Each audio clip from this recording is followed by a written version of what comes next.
అనగనగా మాద్రి అనే దేశాన్ని సత్యశీలుడు అనే రాజు పరిపాలించేవాడు. అతను చాలా సుందరాంగుడు, బుద్ధిలో బృహస్పతిని మించినవాడు, ఓర్పులో భూమిని మించినవాడు, ధనంలో కుబేరుణ్ణి జయించినవాడు, శత్రువుల పాలిట అగ్నిహోత్రుడిలా విజృంభించేవాడు, అదృష్టవశాత్తు మంచి మంత్రులని కూడా కలిగున్నవాడు. అతని ధర్మపత్ని కుసుమవతి. తను ఉత్తమురాలు, ధర్మస్వరూపిణి. అప్సరసలు కూడా అసూయపడేంత సౌందర్యం తనది. అతిథి పూజలో ఈ దంపతులని మించినవారు లేరు. వీరికి ఒక్కగానొక్క కుమారుడు వీరసేనుడు. అతను తండ్రిలాగే మహోత్తముడు. ఇలా ఉండగా హఠాత్తుగా ఒకరోజు సత్యశీలుడికి విచిత్రమైన కుష్ఠరోగం వచ్చింది. పరమసుందరాకారుడైన రాజుగారు ఒక్కసారిగా వికృతాకారంలోకి మారిపోతాడు. ఆయన భార్య రోజూ ప్రత్యేకమైన నూనెలతో మర్దనా చేస్తూ ఉండేది. మహారాజుకి తన శరీరంపై అసహ్యం కలిగి ఒకరోజు భార్యని కొడుకుని సమావేశపరిచాడు. ఈ సభలో ఉన్నవారందరికీ నేనొక ముఖ్యమైన విషయం చెప్పదలిచాను. అదేమిటంటే, నాకు నా శరీరంపైన అసహ్యం కలిగింది, నా రాజ్యంపై విరక్తి కలిగింది. నేను ఏ జన్మలో చేసిన పాపమో ఈ రోగం రూపంలో పట్టుకుని పీడిస్తుంది. ఈ కృంగి కృశించిన శరీరంతో ఇక రాజ్యపాలన చెయ్యలేను. కాబట్టి నేను మీ అందరి అనుజ్ఞతో అడవికి వెళ్లి తపస్సు చేసుకుంటాను. కుమారునికి పట్టాభిషేకం చేసి నేను అడవికి వెళ్ళిపోతాను. మీరందరూ సుఖంగా ఉండునుగాక అని చెప్పగానే రాజ్య ప్రజలందరూ భోరుమని ఏడుస్తూ ఉంటారు. అప్పుడు రాజుగారు అందర్నీ సముదాయించి తన పుత్రుడికి పట్టాభిషేకం చేయించి అడవిలోకి ప్రయాణమవుతూ ఉండగా కుసుమవతి కూడా అతన్ని అనుసరిస్తూ ఉండగా, కుసుమవతి, నువ్వు సుకుమారివి. నువ్వు నాతో పాటు అడవిలో ఉండలేవు. కాబట్టి నువ్వు పుత్రుడితో పాటే రాజ్యంలో ఉండు. మహారాజా, మన వివాహ సమయాన చావైనా బ్రతుకైనా మీతోనే కలిసుంటానని మాటిచ్చాను. కాబట్టి మీరెక్కడుంటే నేను కూడా అక్కడే ఉంటాను మహారాజా. భర్త సేవ చేసుకోవడం కంటే భార్యకు ఎన్ని భోగాలున్నా అవి వ్యర్థమే కదా. కాబట్టి నేను మీతో పాటే ఉంటూ మీకు సేవ చేసుకుంటూ తరిస్తాను ప్రభూ. మీరు చెప్పింది అక్షర సత్యం. పదండి, మాతో పాటు మీరు ఉండడమే సమంజసం. నేను కూడా మీతో పాటే వస్తాను మహారాజా. మీలాంటి ఉత్తముడికి సేవ చేస్తే ఆ భగవంతుడికి సేవ చేసినట్టే. పైగా నా చివరి క్షణం వరకు నువ్వు తోడుగా ఉండాలి మంత్రి అని మీరు చాలాసార్లు అన్నారు ప్రభు. ఆ అడవిలో మీరు ఉండటానికి చిన్న గుడిసె, తినడానికి పండ్లు దుంపలు తీసుకుని వస్తాను ప్రభు. దయచేసి నన్ను కాదనకండి అని చెప్పగానే మహారాజు తన భార్య మంత్రితో కలిసి అడవికి బయలుదేరుతాడు. తన కుమారుడికి ధర్మాధర్మాలు చెప్పి ప్రజలందరికీ వీడ్కోలు చెప్పి అక్కడి నుండి వెళ్లిపోతారు. అలా అడవిలోకి వెళ్లిన తరువాత ఒక నది ఒడ్డున మంత్రిగారు 2 గుడిసెలు ఏర్పాటు చేస్తారు. మహారాజు ఆ గుడిసెలో ఉంటూ ధ్యానసాధన చేస్తూ ఉంటాడు. ఒకరోజు కుసుమ నీళ్లు తీసుకురావడానికి నది దగ్గరికి వెళ్తూ ఉండగా దారిలో చంద్రమహర్షి ఎదురవుతారు. మహర్షులకి నమస్కారాలు. ఆయుష్మాన్ భవ. ఎవరమ్మా నువ్వు? ఈ దట్టమైన అడవిలో ఏం చేస్తున్నావో? స్వామి, నేను మాద్రీదేశపు మహారాజు సత్యశీలుడి భార్యను. మీరే మా మహారాజుని రక్షించాలి మహర్షి అంటూ జరిగిన వృత్తాంతమంతా ఆ మహర్షికి వివరిస్తుంది. అయ్యో, మీ వృత్తాంతం విన్నాక నా మనసు తరుక్కుపోయింది. మహారాజుకి ఎంత కష్టమొచ్చింది. అమ్మా, మీరేం బాధపడకండి. నేను వెంటనే మా గురువుగారైన దివ్యముని దగ్గరికి వెళ్లి విషయం చెబుతాను. వారు చాలా శక్తివంతులు. వారు అంగీకరిస్తే మీ సమస్యకి పరిష్కారం తెలుపుతారు. ఇక నేను వెళ్ళొస్తానమ్మా, ఇప్పటికే ఆలస్యమైంది. స్వామి, మహారాజు బాధ చూడలేకున్నాను. మీరే ఎలాగైనా మహారాజు యొక్క బాధ తొలిగేలా ఏదో ఒక పరిష్కారాన్ని తెలుపుతారని ఆశిస్తున్నాను మహర్షి. శుభం భూయాత్ అని చెప్పి చంద్రమహర్షి అక్కడి నుండి ఆశ్రమానికి వెళ్ళిపోతారు. ఏమిటి చంద్రా, నీళ్లు తీసుకురావడానికి ఇంత ఆలస్యం చేశావు? నీవు పూజా సమయంలో రాకపోయేసరికి నా శక్తితో గంగను నా కమండలంలోకి ఆవాహనం చేసి పూజ పూర్తి చేశాను. ఇంతకీ నీ ఆలస్యానికి కారణమేమిటి నాయనా? స్వామి, నేను నీళ్లు తీసుకొచ్చే సమయానికి ఒక సాధ్వీమణి ఎదురైంది. తన పేరు కుసుమ. తన భర్త మాద్రీదేశపు మహారాజైన సత్యశీలుడు. అతనికి హఠాత్తుగా కుష్ఠురోగం వచ్చి తన శరీరం కృశించుకుపోయిందని బాధపడుతూ ఎలాగైనా రక్షించమని ప్రాధేయపడింది గురుదేవా. ఓ సత్యశీలుడా! ఆ మహారాజుని నేను ఎరుగుదును. అతడు ధర్మాత్ముడు. చంద్ర, నీవు వెంటనే వెళ్ళి వారినిక్కడకు తీసుకొనిరా. వారిని చూసి వారి సమస్యకు పరిష్కారం చూద్దాం. మహర్షులకి ప్రణామములు. అలాగే మహర్షి, నేను వెళ్లి వారిని ఇక్కడికి తీసుకుని వస్తాను అని చంద్రమహర్షి అక్కడి నుండి మహారాజు దగ్గరికి వెళ్తారు. మహర్షులకి ప్రణామాలు. ఇందాకే కుసుమ మీ గురించి చెప్పింది. నా పరిస్థితి చూస్తున్నారుగా మహర్షి, ఈ బాధను భరించలేకపోతున్నాను. మహారాజా, నేను ఇందాక మా గురువుగారికి మీ గురించి చెప్పాను.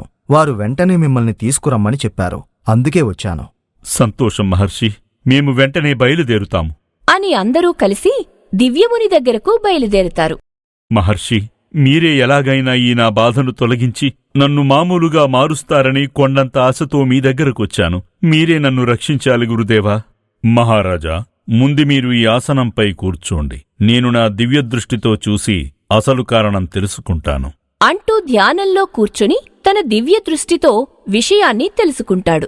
ఈ కుష్ఠురోగానికి కారణం పూర్వజన్మలో మీరు చేసిన ఘోర పాపాలే మహారాజా.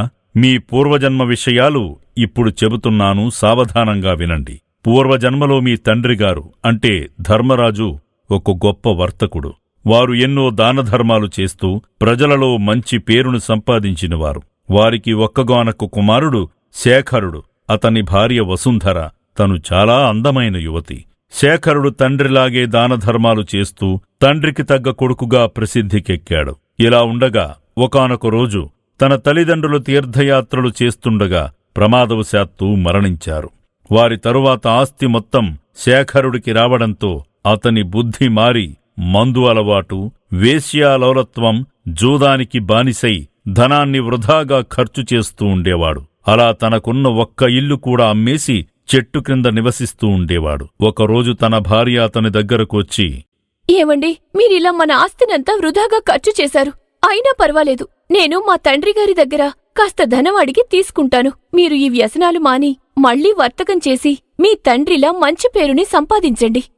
నువ్వు నాకు చెప్పేంత దానివయ్యావే.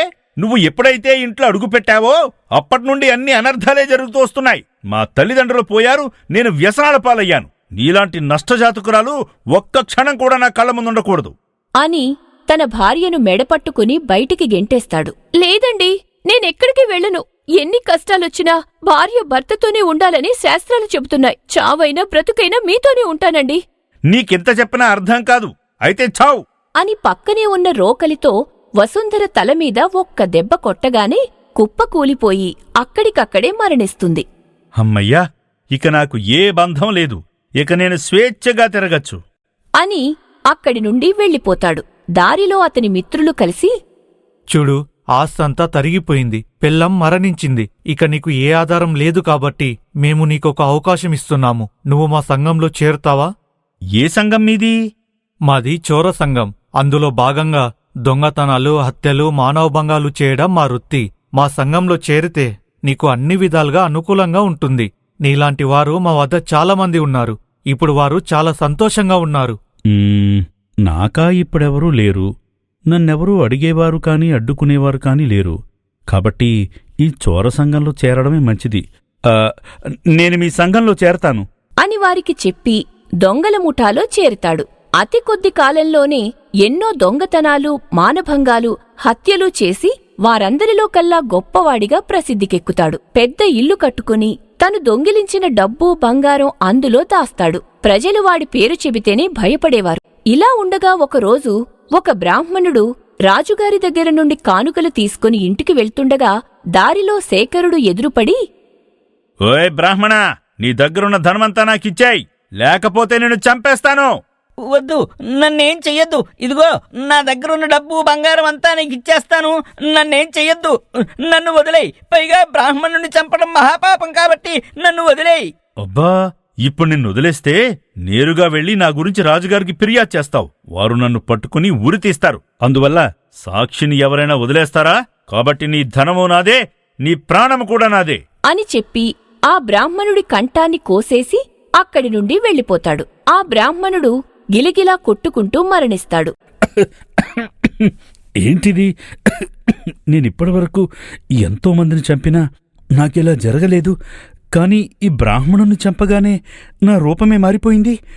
ఇతను ముందుగానే హెచ్చరించాడు, కాని నేను వెళ్ళలేదు.